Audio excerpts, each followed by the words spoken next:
Hello, this is your host, Lakota Ravoc, and welcome to Strange Antiquities.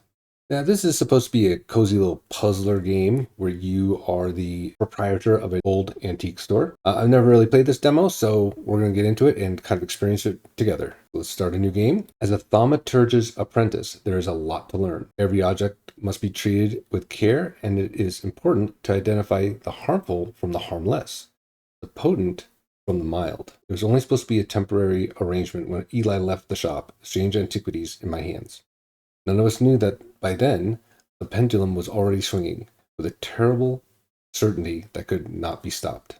The ravens were an omen, a circling unkindness of black wings and cheerless cries that seemed even then to signal the start of rising dread. It's an investigation game where you're being kind of like a detective of all these antiquities and playing out a story. Because the first thing we need to do is interact with this bell because it is kind of glowing at me. Oh, cute, the kitty's got two colored eyes.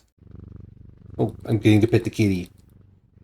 I've been called away to assist in an urgent matter. I'm leaving the shop in your care. Make use of my reference materials. There's an index in the back that may be useful to you. He just talks too much. Go. Just go. I'm good. Okay. Thank you. Let me have this. Use keys to navigate the shop. Okay. There is a lot. Oh, they all swing when you move too. It's kind of interesting. Let's grab this. Can I grab this? Can't put it in I can put it in a bookshelf. Okay. That's nice. I can store it away. I'll just put it up there for right now. Kitty, kitty, kitty, kitty, kitty, kitty, kitty, kitty, kitty, kitty, kitty, kitty. All right, so it looks like we have a little icon down here. Let's see what this says. That's Eli White. Oh, I guess, okay, so they're just the characters. What's the kitty's name? Devourer of Souls. No, not foreshadowing whatsoever. Why is he titled Devourer of Souls? I don't think we need to know this. Okay. I guess I gotta ring the bell again because it keeps highlighting it at me. I love how the kitty jumps every time I hit that bell. I reserve some room for laughter among friends and shops with cats in them. Well, you came to the right place. Got a little kitty right here. The Devourer of Souls. He's going to eat yours. I'm looking for a replacement for my Hunter's Boon. Use right mouse button on items to inspect them. Well, how about this one with the bones? That seems like that would be good. Move the cursor over different parts of the object to inspect it. Yellowed white, brown twine of some kind. Okay. Sense of touch. Hard and somewhat rough. That's what she said. Well, as bones should be. Scent and sound. Soft sound like a serpent's whisper emanates from within. Inner perception. It has some evil quality to it. I do not like to hold it. Okay, yeah. Let's just edit this to be red, as in bad. We'll make it look like a bomb. And I have no idea what these mean. How about the X for don't touch? Evil bone. How about the deer here? Let's take a look at that. All right, inner perception. Have nothing to remark. Color, clay, textured, scent. Nothing to remark. It doesn't seem particularly interesting. What's this? What does this look like? This looks like kind of a talent. So nothing to remark in scent and sound. Gives me a sensation of power. Ooh, that might work. Yellowy brown, yellowy white color. Smooth, but with hard ridges and then smooth. Sensation of power. Maybe the evil mask. How's that look? Let's see. Fills me with a sense of foreboding. Yeah. Maybe this one. This one looks good. Let's see. Cheap metal of some kind. Bone yellowed white. Rough fabric. Engraved detail. Nothing to remark. Inner perception. Nothing to remark. You know what? Let's just give him this one with the power on it. Identified Hunter's Boon. Hey, there we go. Tiger's tooth, a trophy from a predator. On close inspection gives a sensation of power. We got lucky. Book content discovered. Selenic totem. These carved totems, more commonly known as moon hearts, can be imbued with a sentiment or feeling, such as love or joy, and then held tightly to recall the same feeling. They sometimes feature crescent shapes, associated with both the Selenic and Gnostic disciplines. Indeed, the form of the item itself will not often have a connection to either the moon or the night.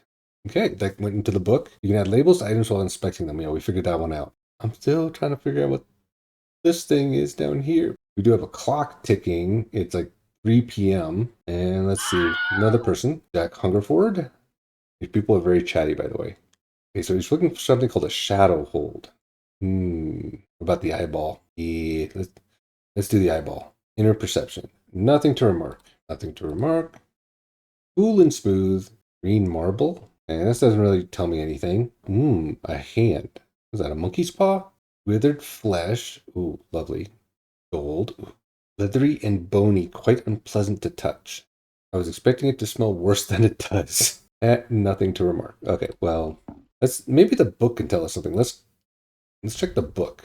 Got an index, subject, chamber, referenced in, chain. Okay, Oshadic spirit, shadow hold, right? Take a look. Shadow hold. Okay, so there's a catcher design. I think I have something in the shop I've seen that looks like this. A shadow hold or Oshadic vessel is a container of any kind, sometimes a jar or a bottle or some sort of box. It can be used to contain an Oshadic spirit, a manifestation known as creeping dark, pulling it from the shadows like poison from a wound. Okay, let's see if we can find that. I think I saw that kind of icon here, like this necklace. It has the same kind of pattern on it, but it doesn't have a box or a jar. So it says my heart feels lighter. This might be what we're looking for. Let's try that. Use item. That wasn't the item I was looking for. It should slow down. I should slow down and think this more carefully. Okay, so that wasn't it, but it has the same pattern. I don't see anything with that pattern. Oh, there's a jar here with that pattern on it. Take a look. Inner perception. Nothing to remark. Pungent. Markings have been carved in clay. Well, it's a jar with that pattern, so that's gotta be it. Use item. There it is. Identified. Shadowhold. The item is a container of some kind. The design on the bottle is the same as the sketch. Perfect. And we got content discovered. Sun bond. A sun bond is small and lightweight, designed to be carried discreetly, and made of a non-precious metal of some kind housing a gemstone of light. To carry the warmth and the light of the sun, a brightness that can pierce the darkest gloom. There's an auto-labeling option in the setting if adding labels by hand isn't your thing. I've already activated that, so like there's our Hunter's Boon, there's our Shadow Hold. If we decide to label something, we can do that. Good kitty, good kitty, good kitty. I just realized the time hasn't changed. It still says 3:05 on it, yet the second hand keeps moving. And let's go to another customer, David Schaefer. Oh, he gave us a letter. We discovered some papers in a hidden desk drawer in the boatyard last night. Mr. Jones almost threw them in the fire pit, but I asked to take a look at them first.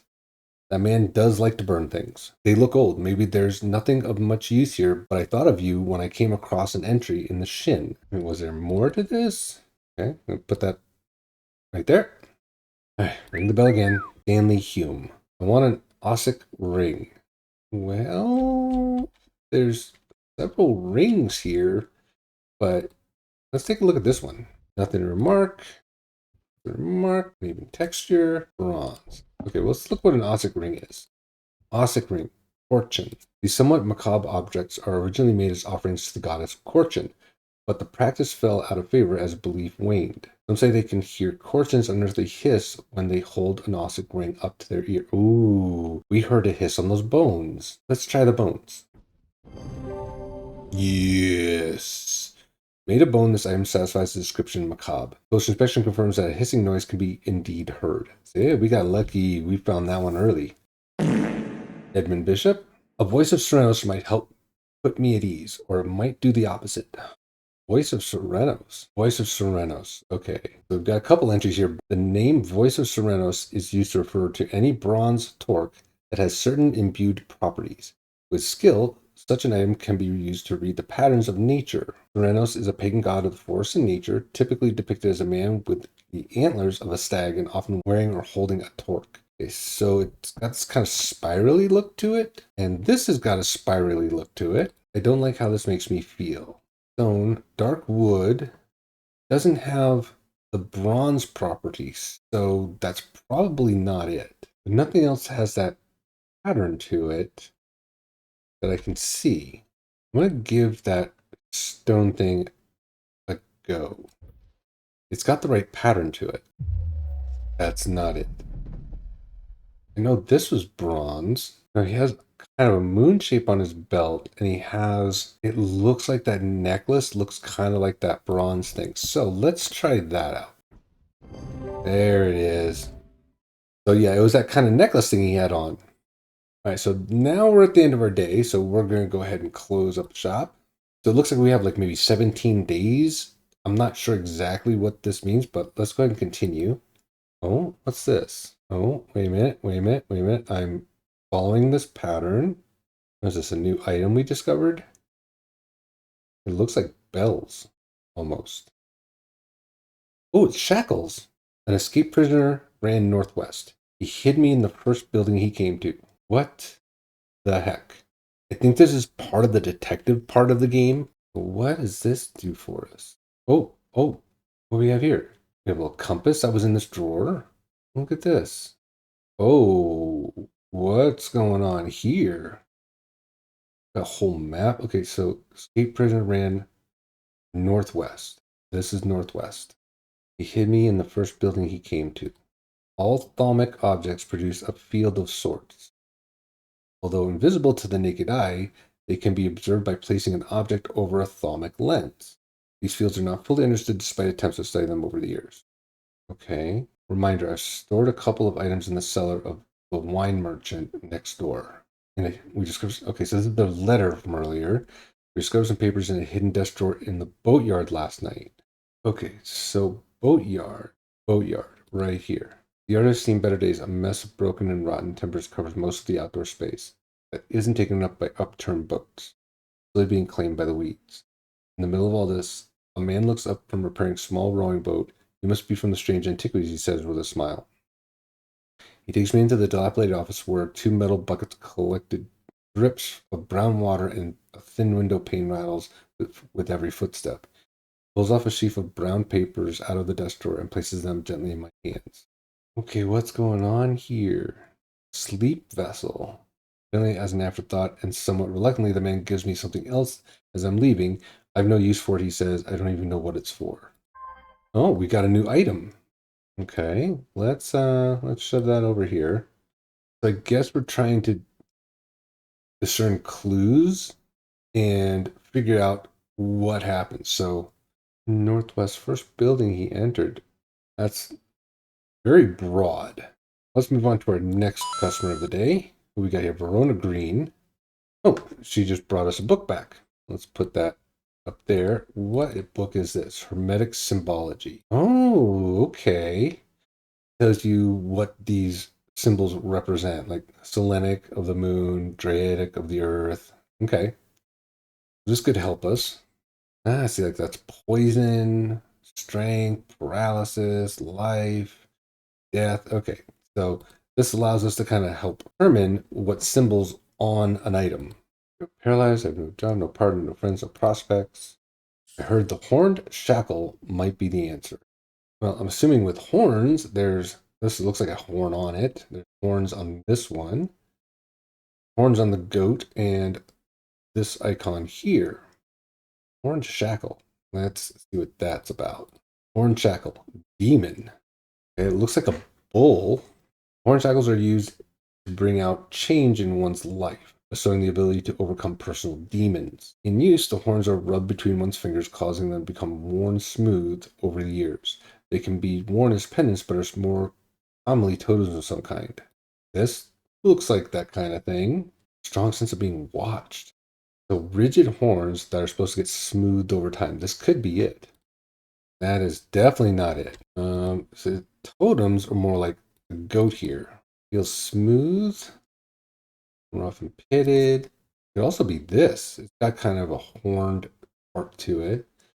Slight out of body feeling like my hands belong to somebody else. Fossilized creature. Oh, that might not be it. Well, I'm not sure, but let's give the goat a try. That was it. Horn shackle. Closer picture reveals that the horns have been worn smooth. Oh, look like Mail's here again. Good day. You might be interested to hear that my plow overturned a strange looking object yesterday. Come to the farm and it's yours. The right price, of course. Price, I have no money in this game. Julia Braddock? Well, she knows the kitty. So she wants a moon heart to comfort her grandmother. It doesn't look like we have anything of moon heart in our index here. Well, we want something that kind of looks like a moon, I guess. Maybe this. Take a look at this. Gold, gemstone, cool to the touch. That could be it. So let's give that a shot. Nope. That's definitely not it. Well, maybe it's something like this. The ring is warm. The rest of it's cool. Fluorescent blue glass. Iron. Maybe that's it. Nope. What is going on? My meter, every time I fail, goes up. Something bad's going to happen. Oh, that's interesting. If I pull the pendulum down, the clock changes. That's going to be something later. And a button. Ooh, there's a button here. What in the world? Okay. This game's got layers to it. Why is the spider moving? What are you doing? Get away. Get away. Now, I know we got something about a moon heart in our index, but it doesn't appear to show up. Okay, so this is something. Selenic totem. These carved totems are more commonly known as moon hearts. They may be with sentiment of feelings such as love or joy. Sometimes feature crescent shapes associated with both Selenic and Gnostic disciplines. The form itself will often be connected to either the moon or night. Selenic, got that circle and triangle. Gnostic's got kind of a square circle thing to it. So let's see if maybe we can find something that's got these carvings or something like that on them. Well, this has a moon on it in white paint. It's carbon wood structure, it looks like. Nothing to remark. I'm overcome by a warm, loving emotion. Okay, so that's got an emotion. It's a carbon structure. It has kind of a moon crescent shape for the brow up here. Light colored wood, polished. Nothing to remark. This could be it because of the inner perception. So let's try the owl out. There it is. The owl is associated with night. It bears concealed crescent shape. Okay, so we did good on that one. Kitty, good kitty, good kitty, good kitty. So she has an ex-friend that's been stealing from her. So she wants us to give a pendant to her that should teach her a lesson. But this one, we have a choice between binding seed or Zaya, which will affect how things happen outside of our shop. Let's see what a binding seed does. Binding seed, these items are made of two distinct materials representing the mentic and wixic, the mind and the body. The winding path, the mind, is described by a spiral encompassing the body, the seed. A binding seed is a form of punishment that amplifies feelings of guilt and shame. It actually could be that pendant that we had that has the wooden spiral on it. Okay, here's Zaya. Zaya, worn about the neck to place them closer to the heart, these innocent-looking items instill a sense of fear and paranoia. They can be difficult to remove. Theirs are made of a single material except wood or clay. They typically have no symbol or other writings upon their surface. So this is a little more gentle than the other one. Well, let's take a look at this necklace here. Inner perception, my heart feels lighter. That's probably not it. This one says nothing to remark. There's this bat pendant up here. It's made of iron and a gemstone. There's nothing to remark. Every sound has become both louder and clearer. This one has a strong sense of being watched. Made of bronze. This could be the Zaya that we're looking for. So let's try that pendant. Yeah, it is a Zaya. Great, that worked out good for us. Okay, this guy's moving out of town and he wants a Libula. Lubulae are purported to offer reassurance in times of upheaval and change. They are not held in high regard by most scholars of the occult. That said, an imbuement of wisdom shows that a Libula is not merely decorative, but they offer reassurance. So it's something that's going to make us feel comfortable. I believe my heart feels lighter. This item might be that. Nope. Oh, something bad happened. A deep fear has taken root. I must break the hold it has over me. Okay, what do I do here? Roll the dice. Can I put something here? Oh, I think I have only 9 tries. Okay, let's see what happens. Wait a minute, help. Roll. Lock in the dice. Bank any symbols. Got it. Goal is to break the seal. Match dice symbols to a section of the seal to break it. Stars are wild. They can be any symbol so long as they are all the same. Roll dice as many times as you like. Click dice to unlock them. You get 3 crossbones before banking, you lose life. Oh. If a kind automatically breaks the seal. Interesting. Can I need a moon. Can I just lock one of these moons in now? Because I have to roll. I have a moon. And I got 2 bones. Oh, gee. How do I move it over here? Bang. And that saved my 2 strikes. That's nice. Okay, so now I need 2 stars. Ooh, I got 1 bone. What's this? Click a die to lock or unlock it. Oh, I have a snake. And I need 2 dice of the same kind to be anything, I guess. I do have 2 butterflies, and that means I can bank that. Now I just need 2 dice of the same kind. And I got lucky. 2 kitties. Let's do the 2 kitties. Bank that in. Nice. Right, too many wrong answers, and we get kind of screwed, I guess. Okay, so I still got to find that Labula. We need an imbuement of wisdom. Okay, so wisdom's got this kind of crown-shaped look to it. And this has that exact appearance on it right there. Perfect. We got it. All right, that's the end of our second day. And that's the end of the demo. Thanks for playing Strange Antiquities. There's a lot more to uncover in the full version. And I'm actually quite interested to play this game personally. But that'll do it for today. Thank you for coming down. I hope you enjoyed. It's kind of a strange little game. Not very fast-paced, but it's very intriguing. I kind of like it. So I hope you enjoyed. This is going to be Lakota Ravoc signing off. Y'all have a good day. Dada. What was that? Dada. You're welcome, buddy.